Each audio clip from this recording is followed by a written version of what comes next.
Go ahead, Ben. I do the UCDC first, Nope, that's it later, it's later? Why? as I said so. Good enough. Okay. Yeah. Yeah, I'm not, I know. Quit.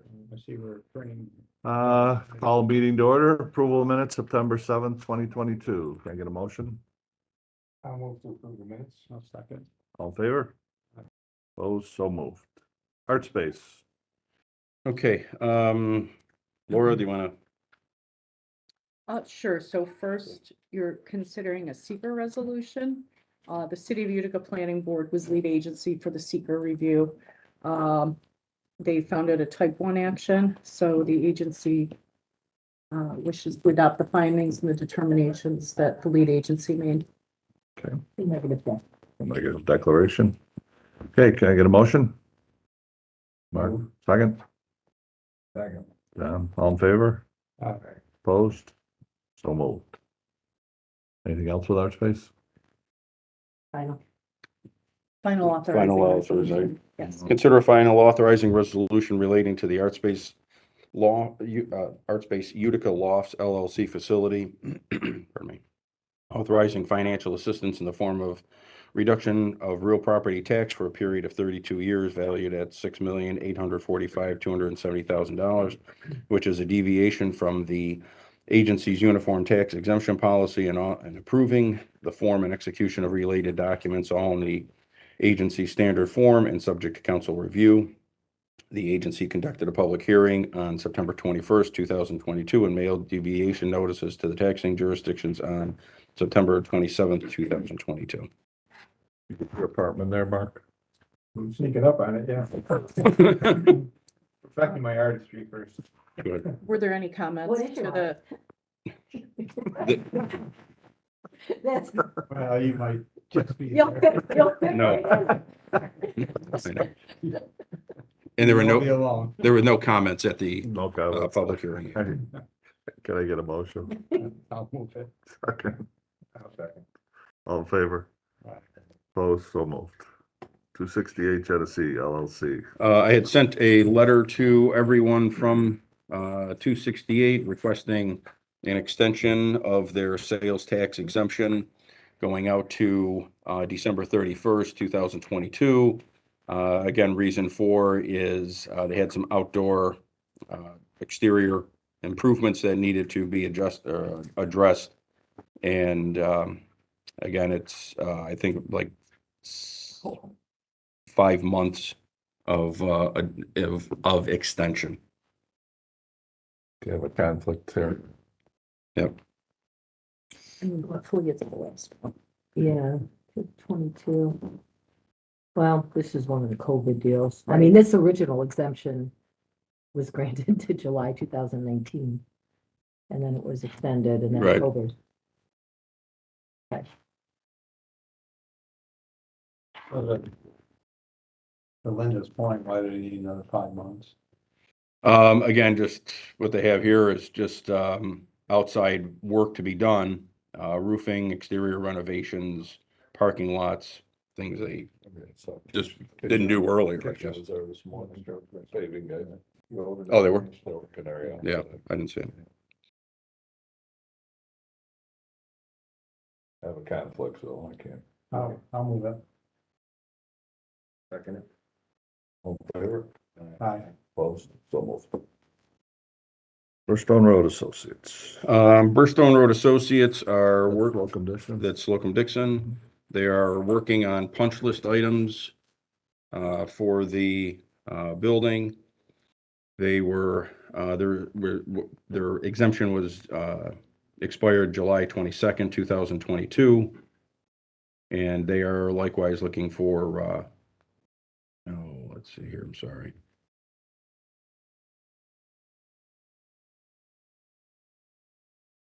Until December 31st, right? When did they expire?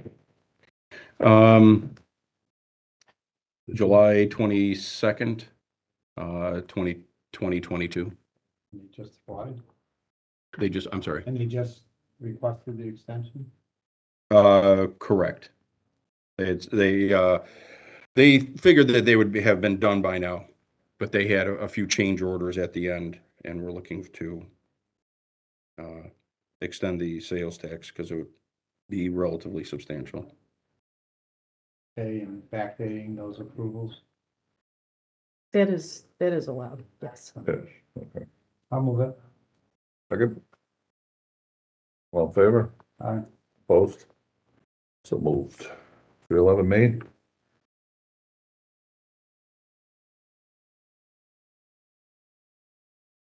Three eleven Main, we're here to consider a final authorizing resolution relating to the 311 Main Street Holdings LLC facility, authorizing financial assistance in the form of exemptions from sales tax valued at $48,975,000. I'm sorry, Yes. those are switched around. That should be mortgage tax valued at 48,000. Yep, And then the exemptions from sales tax are increasing. correct.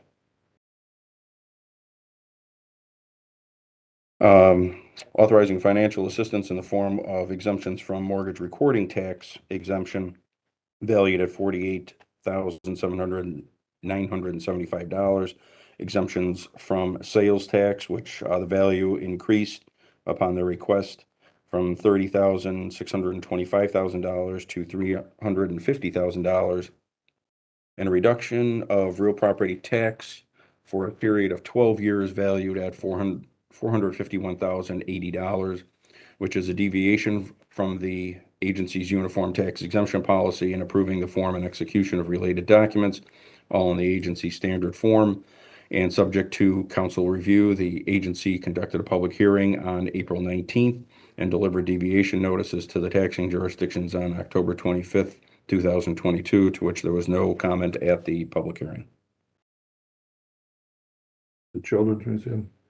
It is the Children's Museum building, correct. If you recall, they will have market rate apartments up on the upper floors and then a restaurant on the first floor. So I just wanted to add to that, you have a request to accept an amendment to their application. There was a clerical error on the sales tax calculation, so there was not a change in the project. They just simply calculated the sales tax wrong. So that's why there's a jump from 30,000 to 350,000. Right, yeah, We talked about that. right. So. Should be lending them money.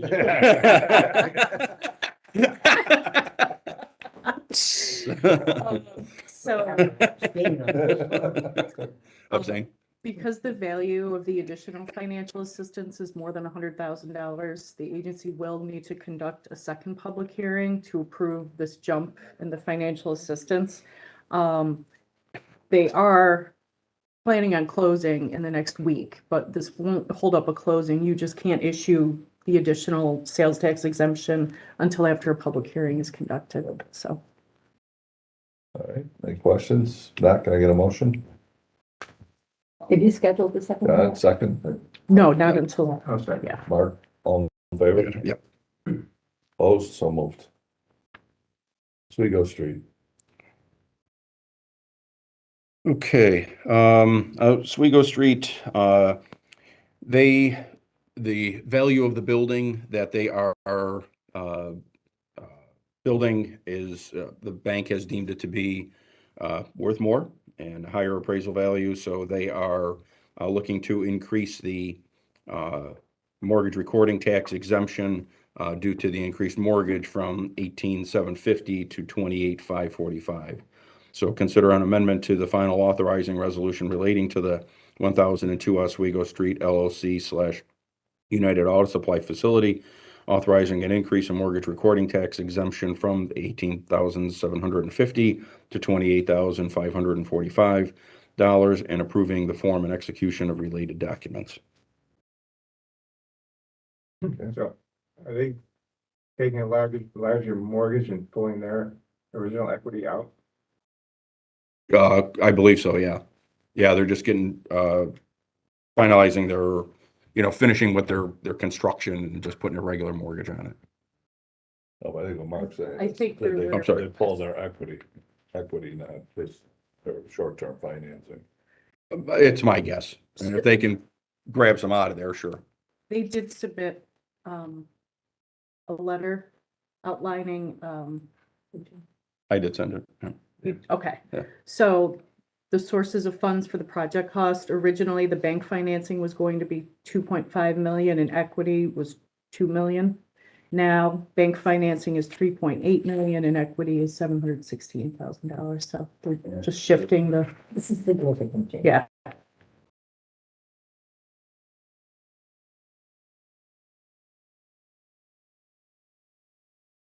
25% or something.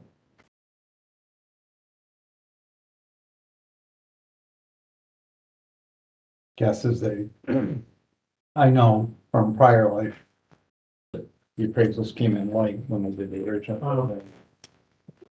Because a lot of the costs are in the ground because of the brownfield. So in this case, it probably as completed based on the new lease with UCP. So the bank's willing to lend more because the That'd be appraisal is fine. higher. Yeah, that makes sense. All right. Yeah. Can I get a motion? Second? All in favor? All right. Opposed? And that transaction is closing this week, as well as the 311 Main that you just authorized. You want to get Bob in here before we go to I- executive session? He was Yeah, up. Bob's there. You are. He's talking to, what's his name over there in the corner? Gene.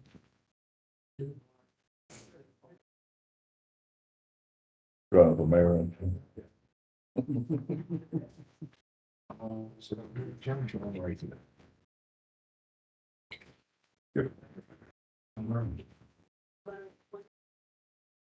Check this out. It's a sign in for Wi-Fi. Here, no, it should be on the bottom of your, the agenda. Oh, there you go. All right, thank you. Yep. Good thing, good to see you later. Everyone, this is Bob Kelly. I'm sure that everybody knows him. Bob came to us a while ago through People's First and slash MHA, looking to totally rehab the Chancellor Street apartments and or Chancellor Apartments. And then also the company is looking to purchase and do a big renovation to the former Wilcor building on the corner of Mohawk and Broad. So with that, Bob, I'm gonna Sure, just kind of turn it over to you, Chancellor first. sure. Don't So, mind. Impact, we call it Impact Utica. Impact Utica is a multi-phase endeavor that we're seeking to engage in, which is going to reposition our entire portfolio. Phase one will be Chancellor and the acquisition of Broad Street. Between the two projects, it's estimated at about $75 million. The other phases, we're going to be tearing down all of our other units, rebuild them. So that includes like Adrian Peters and, Adrian Terrace, MVP. Adrian Terrace, Comes together to correct the tower, the 10-story project. We'll rebuild, but our mission is to try to change the living environment for the people that we serve. Right now, our occupancy rate's about 98.6%. We have large waiting lists. Trying to the quality of life of the people that we currently serve, but try to bring up additional units into the foray for purposes of serving.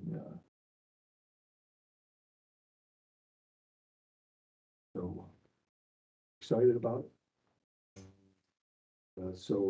Chancellor's a 93-unit senior disabled project. It's probably our premier project. It's owned by the state of New York. But we're going to be acquiring title as part of this endeavor from the state.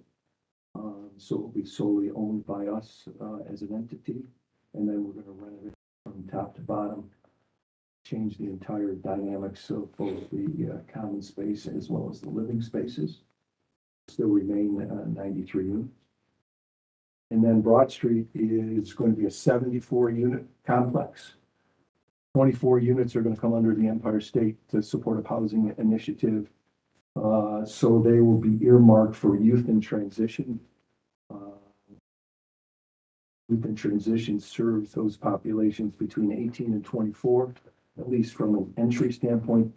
They'll never age out of an apartment, but they have to be within the 18 and 24 in order to enter the units.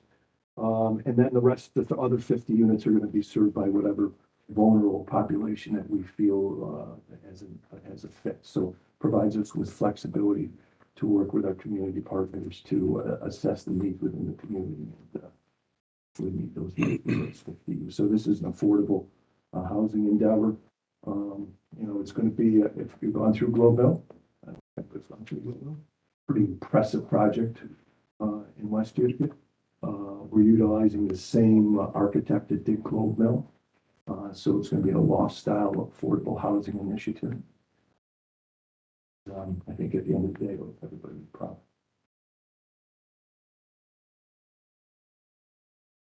What are we here for, Jack? For Chancellor, consider an inducement resolution relating to the Impact Utica Chancellor Broad LLC 417 Bleecker Street facility, providing preliminary approval for financial assistance in the form of exemptions from sales tax valued at $875,000 and reduction of real property tax for a period of 33 years valued at $5,784,640, which financial assistance is a deviation from the agency's uniform tax exemption policy, and authorizing the agency to conduct a public hearing. Anybody have any questions or? What is the pilot? I have one question. On the application for the financing, funding, there was a line that said 4% tax credit.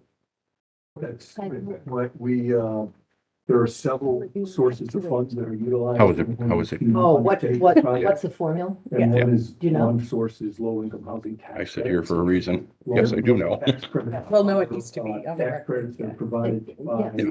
I don't mean to be smart, sorry. entities, Why is it still- receive a 15-year Given the- federal tax exemption. So they advance the A lot of money just things. and then they receive 15 years of tax credits. It's a standard way in which affordable housing projects are funded. You get the tax break and then you advance the money. So in this project, probably $10 to $12 million will be advanced through the low-income housing tax credit. And the rest of the money will be funded through silos that the state of New York has for purposes of affordable housing. Has this already been approved by the state or you have to go through the process? This has already been approved by the state, so we're going to be closing in March of 2023 For both of them? for both. One project, so they will be, construction will take place simultaneously.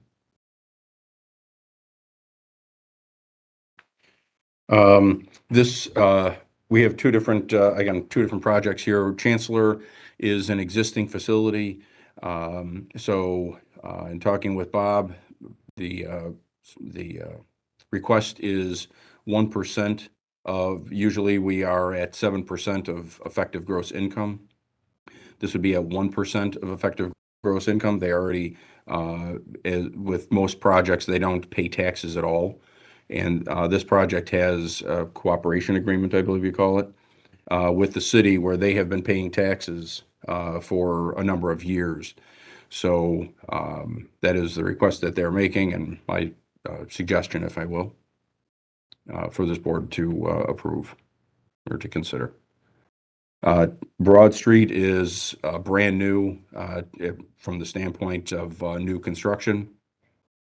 To begin with, this will be a typical 7% of effective gross income, as we have with all the other, pardon me, affordable income type of houses, of housing, I should say. Okay, Fellow Chancellor, can I get a motion? I'll make a motion. Second, Second. all in favor? Aye. Opposed? So moved. Broad Street? Motion, Yeah, I'll move that. second, I'll second that. all in favor? Aye. Opposed? And So moved. what considerations for the deviation? The need for housing? Need for housing, the Utica housing study, The housing study, the fact that it's in a area that is distressed area. discussed area. Just new taxes increase taxes from what would be on the building in general. So Bob, Thank you. when you get into the other projects you talked about, how's the transition or how do you move the existing tenants? Where do you place them while you're going through your demo and reconstruction? Must have been flying on the wall of our board meeting. That's a good question. All right. So Chancellor, what we've done is as units have become vacant over the course of the last 6 months, we've taken those units offline. So we've created 12 units of swing space in Chancellor. So we're going to do internal relocation. So we're going to renovate those 12 units first, and then move people into the newly renovated. Just do it 12 units of course of the next 18 months. As it pertains to, for example, phase 2, which is 350 units at Adrian Terrace, ND Peterson, FX next to Montgomery Community College. We'll have to strategically take down buildings because we'll never be able. There's probably 1,500 that complex. We'll never be able to find enough exterior relocation space. But as part of these projects, the relocation costs are on our dime. So, for example, at Chancellor, we have to go in with we have to hire outside movers. They go in, they box everything, they move everything, they then obviously set it up, and then we all residents must be given the right to go back to their. So even though they're going to go to a new unit, if they want to, they from the westerly side of the building, then we have to relocate them back to the western. So we're going to have, one of the things we talked about is, in phase 2, is maybe use some of the newly constructed units at Broad Street for swing space, so that we can have people move into those units at least temporarily, and then back to going down. You must experience when Yellowstone shut down, the stress they put on the other affordable housing complexes in the area. No, it's a huge issue, John. It's a great question, and something that we retain the services of probably the most prominent relocation site goes down Boston. They're called Housing the Home. They do this throughout the country. And what's unique about them is they meet with every single time, and they develop not a vanilla box relocation plan for everybody, but it's geared individually to the needs of the person. So if somebody feels for whatever reason that medically they can't stay at Chancellor during the construction period, then we've got to find them an external place to live. So it's an individualized relocation plan for every resident, and that'll continue as we move on to phase 2. You tear down and rebuild, are there going to be the same number of units and the same size units? Well, we're certainly not going to. I mean, one of the things, if you go up to Adrian Terrace, I mean, they're all barracks styled, institutional looking units. So the aesthetics are going to change, and those are Adrian Terrace has concrete walls on all 4 sides. So we had a fire in one in 2013. It was 1,400 degrees in the unit.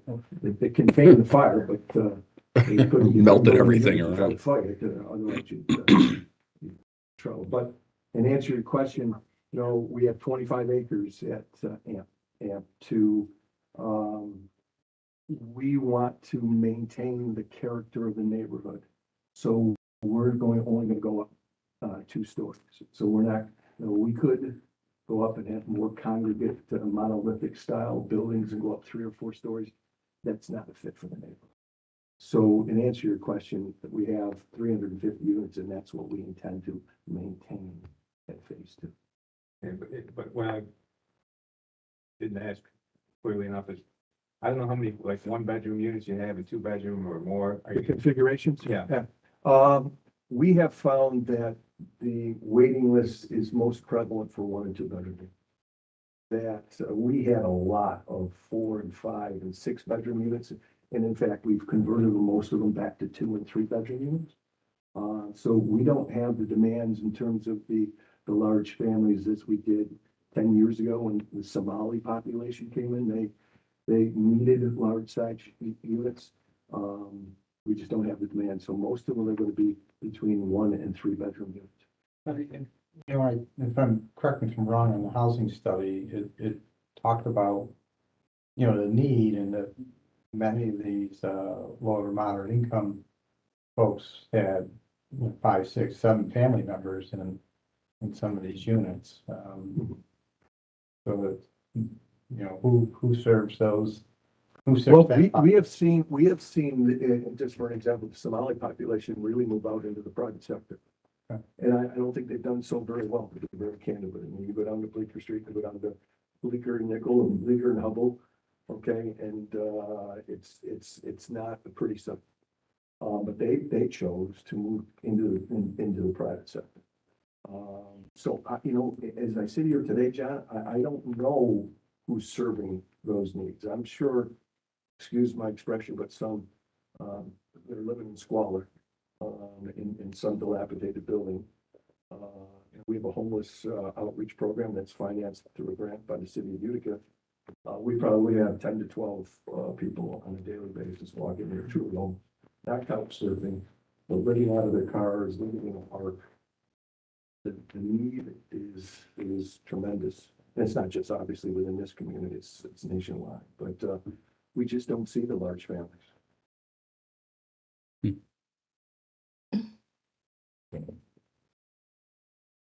And just for the record, can I ask for clarification what the pilot calculation is for the broad? I don't think. Is the 7% of 7%, effective gross okay. income, yep. Well, Seth, good luck. Thank you. That's good. Thank you, Bob. Yep. Thank you. Nice to see everybody. I'll talk to you soon. Appreciate it. Have a great day. It's not on the agenda, but we can also adopt secret resolutions for both of these projects. Jack provided, the planning board served as lead agency for both, reviews. So, Motion to accept seeker on Chancellor Park. Second, all in favor? Closed. Motion to accept the seeker on Broad Street. Second. John, all in favor? Opposed? So moved. Executive session, Jack? Yes. Motion to go into executive session. John, second. All in favor? Purpose, discuss, pending contract, or, yeah, pending contract.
Tree Club?